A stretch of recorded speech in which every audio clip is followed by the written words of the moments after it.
गुरु साहेब के चरणों में कोटी कोटी नमन करता हूं आणि सगळ्यांनाच मनापासून सगळ्यांचं स्वागत करतो। सगळ्या उपस्थित बांधव भगिनींचं नव्या मुंबईमध्ये मनापासून या समागमासाठी मनापासून आपल्या सगळ्यांचं स्वागत करतो। आज व्यासपीठावर उपस्थित आपल्या राज्याचे लोकप्रिय मुख्यमंत्री देवेंद्र फडणवीस जी, आदरणीय बाबा हरनाम सिंह जी, धर्मगुरू बाबू सिंह जी महाराज, आमच्या उपमुख्यमंत्री सुनेत्राताई पवार,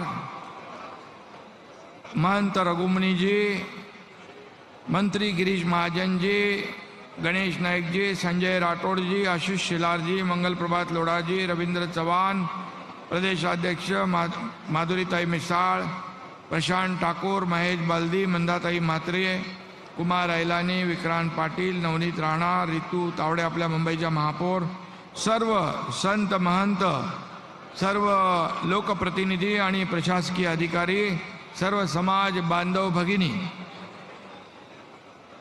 सगळ्यांचंच मनापासून या ठिकाणी पुन्हा एकदा स्वागत।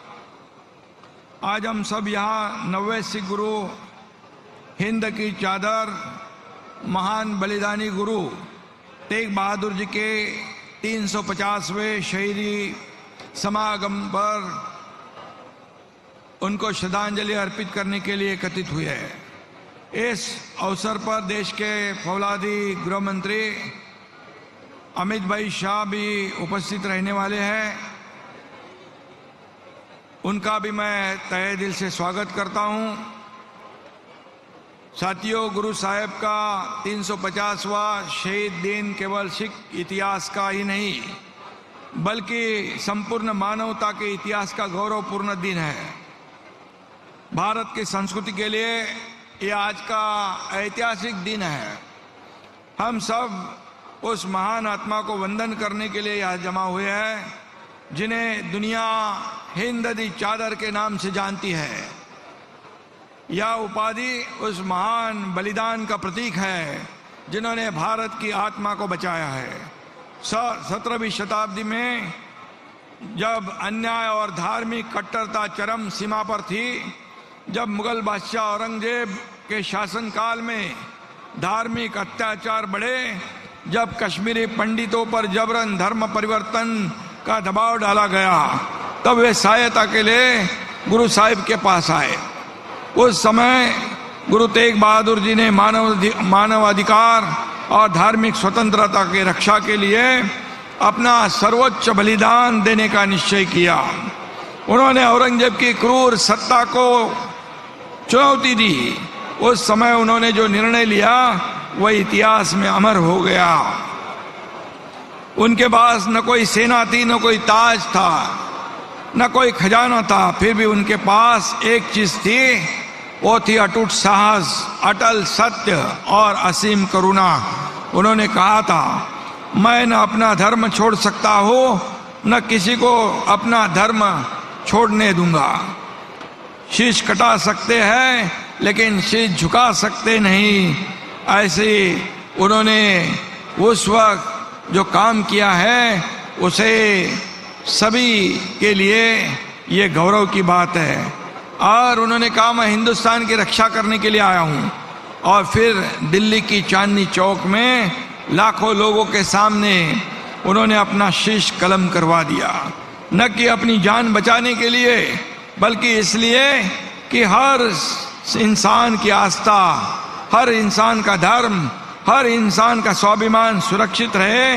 यह शहादत सिर्फ सिखों की नहीं थी, यह शहादत सिर्फ हिंदुओं की नहीं थी, यह शहादत पूरे हिंदुस्तान की थी, पूरे मानवता की थी। इसलिए उन्हें हिंद की चादर कहा गया। ये हमारे लिए बहुत ही बड़ी गर्व की बात है। और आज हम देखते हैं कि छोटी छोटी बातों पर लड़ाई झगड़े होते हैं। जब हम आपस में बट जाते हैं तब गुरु तेग बहादुर जी की हमें याद आती है।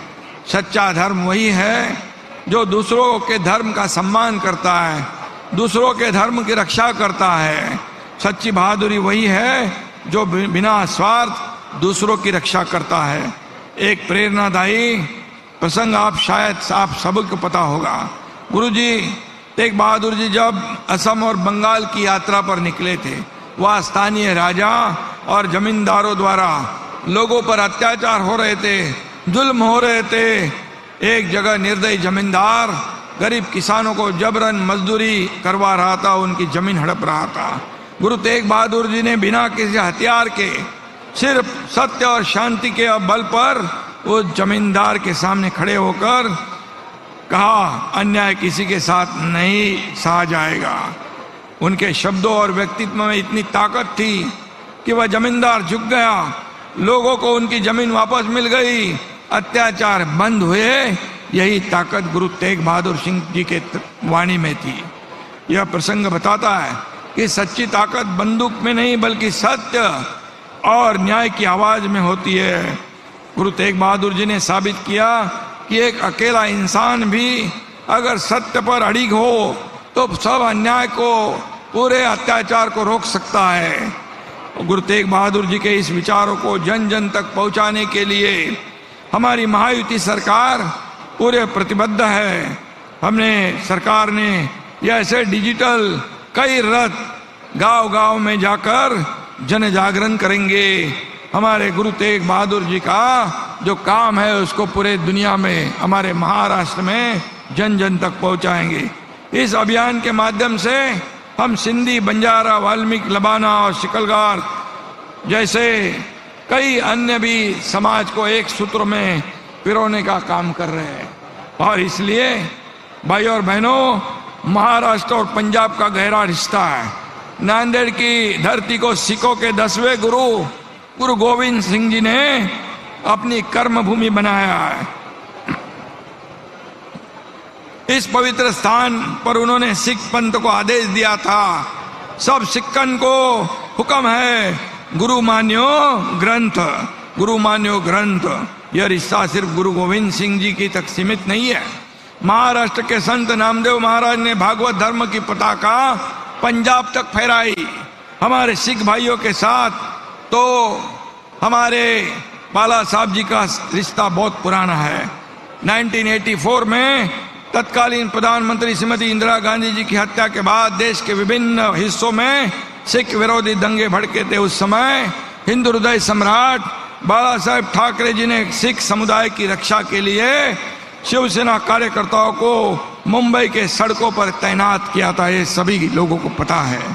घुमान से भी हमारी व्यक्तिगत यादें जुड़ी हुई है। मैं खुद को बहुत भाग्यशाली समझता हूँ।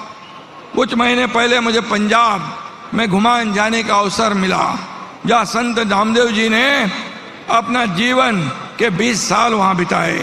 वह संत नामदेव जी के 755वें प्रकाशोत्सव के मौके पर मुझे संत नामदेव महाराष्ट्र सदन का भूमि पूजन करने का सौभाग्य मिला।